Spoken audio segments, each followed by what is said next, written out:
এটা তো বলার অপেক্ষায় রাখে না। এবং সবচেয়ে বড় কথা হচ্ছে কি যে যে ফিক্সটা এটা সম্পূর্ণ দেশ নায়ক তারেক রহমান আমাদের ভারপ্রাপ্ত চেয়ারম্যান তাকে উৎসর্গ করছে।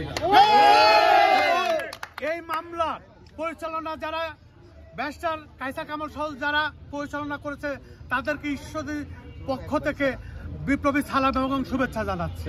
এই অনুভূতি তারেক রহমানকে উৎসর্গ করে দিলাম। এটাই হচ্ছে অনুভূতি, কারণ আমরা বিরক্ত হয়েছি। তারেক রহমান এখনো বাংলাদেশে আসতে পারে না। এই কষ্ট আমাদের সবার, এই লালন করছে, এই ধারণ করছে। তাকে আমরা বাংলাদেশে যেদিন আনতে পারবো সেই দিনই মুক্ত হব। আসলে যে ট্রেন বহরের যে হামলাটা হয়েছে, এই মামলায় তো আপনার সাজাপ্রাপ্ত ছিলেন, তো যারা এই মামলাটা করেছে তাদের পক্ষে আপনার প্রতিক্রিয়াটা কেমন?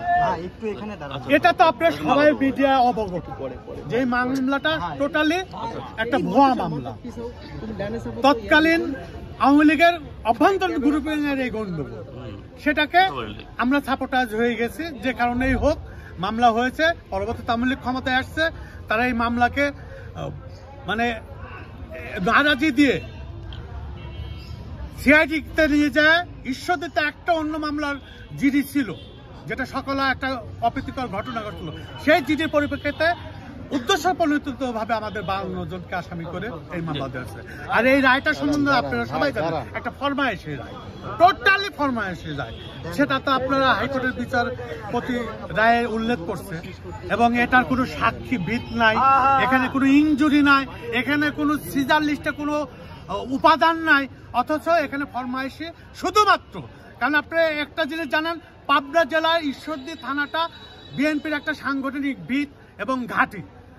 যে কারণে ঈশ্বরদীর বিগত যত এই স্বৈরাচার বিরুদ্ধে আন্দোলন হয়েছে, আপনারা দেখতে পাইছেন যে ঈশ্বরদীতে সারা দেশের ন্যায় ঈশ্বরদীর ব্যাপক আন্দোলন হয়েছে।